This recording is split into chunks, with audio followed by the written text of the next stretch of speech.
నెల్లూరు నగరంలో అగ్ని ప్రమాదం సంభవించింది. బార్మాషల్ గుంట వద్ద పూరి గుడిసెలో ఒక్కసారిగా మంటలు చెలరేగాయి.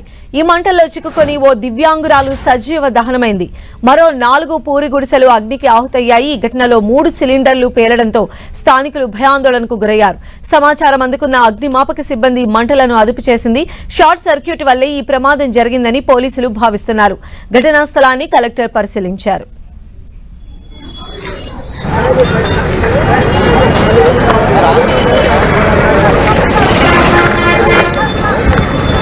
సో మనం విజువల్స్ లో చూడొచ్చు, ఒక్కసారిగా 3 సిలిండర్లు బ్లాస్ట్ అయ్యి ఆ పక్కన ఉన్నటువంటి పూరి గుడిసెలు కూడా అంటుకొని దట్టమైన పొగ అలుముకున్నటువంటి దృశ్యాలు మనం చూస్తూ ఉన్నాము. ఫైర్ ఇంజన్లు అక్కడికి చేరుకొని మంటలను అయితే అదుపులోకి తీసుకుని వచ్చాయి. నెల్లూరు జిల్లా బర్మాషల్ గుంట వద్ద ఈ ఘటన చోటు చేసుకుంది. ఈ అగ్ని ప్రమాద దృశ్యాలు మనం 10 టీవీ స్క్రీన్ పైన చూస్తూ ఉన్నాము. దాని ఇంటెన్సిటీ ఎలా ఉందో మనం అక్కడ మొత్తం పూర్తిగా కాలిపోయినటువంటి శిథిలాలను చూస్తేనే అర్థమవుతోంది. ఈ ప్రమాదంలో ఒక దివ్యాంగురాలు అక్కడికక్కడే స్పాట్లోనే చనిపోయినట్టుగా తెలుస్తోంది. అయితే మరో 4 పూరి గుడిసెలకు కూడా ఈ మంటలు వ్యాప్తి చెందడం వల్ల అవన్నీ కూడా పూర్తిగా దగ్ధమైన పరిస్థితులు అయితే మనకు కనిపిస్తూ ఉన్నాయి. నెల్లూరు జిల్లాలో భారీ అగ్ని ప్రమాదం సంభవించింది. ఈ అగ్ని ప్రమాదంలో ఒక దివ్యాంగురాలు అక్కడికక్కడే మృతి చెందింది.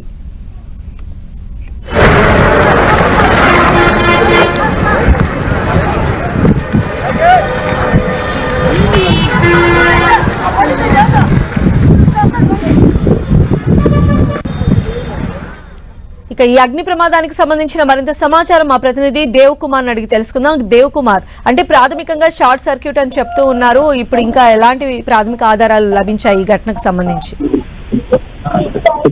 ప్రస్తుతానికైతే ఈ ఘటన ఏ విధంగా జరిగిందనే దానిపైన పోలీసులు కావచ్చు, అదేవిధంగా రెవెన్యూ అధికారులు కావచ్చు, వీళ్ళంతా కూడా విచారణ అయితే జరుగుతూ ఉన్నారు. అయితే ఈ ఘటన 2:30 గంటల ప్రాంతంలో ఈ ఘటన జరిగింది. ఇక్కడ నెల్లూరు రైల్వే స్టేషన్ సమీపంలో బర్మాచల్ గుంట అనే ప్రాంతం ఉంది. ఈ ప్రాంతంలో సుమారుగా ఒక 15 ఫ్యామిలీలు నివాసం ఉంటున్నాయి. వీళ్ళంతా కూడా నిరుపేదలు. చిన్న చిన్న పూరి గుడిసెలు వేసుకుని నివసిస్తూ ఉంటారు. అయితే ఇవన్నీ కూడా పూరి గుడిసెలు కూడా పక్క పక్కనే ఉంటాయి. అయితే ఈ రోజు మధ్యాహ్నం 2:30 గంటల ప్రాంతంలో అకస్మాత్తుగా ఒక ఇంట్లో వచ్చి మంటలు చెలరేగాయి. అంటే ఈ మంటలు చెలరేగిన తర్వాత ఈ పక్కన ఉండేటివి కూడా పూరి గుడిసెలు కాబట్టి వెంటనే మంటలు వ్యాపించి పక్కన ఉన్న పూరి గుడిసెలు కూడా అంటుకోవడం జరిగింది. దీంతో మొత్తం సుమారుగా అక్కడ 10 పూరి గుడిసెలు పూర్తిగా కాలిపోవడం జరిగింది. అయితే ఈ మంటలు వ్యాపించిన క్రమంలో అక్కడ ఇంట్లో ఉన్న కొందరు దాని మంటలను గమనించి భయాందోళనతో ఇంట్లో వచ్చే బయటకు పరుగులు తీస్తారు. అయితే ఈ పూరి గుడిసెల్లో నివాసం ఉండే ఒక నాగలక్ష్మి అనే దివ్యాంగురాలు కూడా నివాసం ఉంటుంది. అంటే కుటుంబ సభ్యులు ఎవరూ కూడా లేరు. ఆ సేవలో ఒక జ్ఞానమామ వచ్చి తీసుకుపోతూ వెళ్తుంటా ఉంటారు. అయితే ఈ క్రమంలోనే ఆమెను మాత్రం ఎవరు రక్షించలేకపోయారు.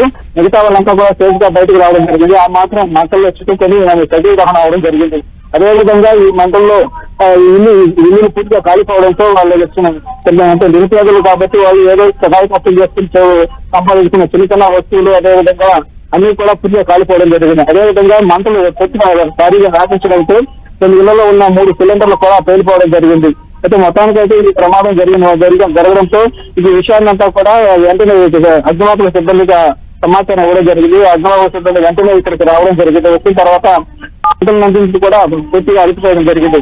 అయితే ఈ ఘటన జరిగిన వెంటనే ఇక్కడ జిల్లా కలెక్టర్ హరినారాయణ కూడా వచ్చి ఇక్కడ ఉన్న బాధితులను పరామర్శించడం జరిగింది.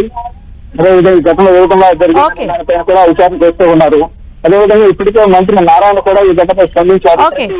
అంటే బాధితులు ఎవరైతే వాళ్ళు 15,000 అందించడం జరిగింది. అదేవిధంగా చనిపోయిన కుటుంబానికి 50,000 అందించడం కూడా జరిగింది. కళ్యాణ్. రైట్ దేవ్ కుమార్.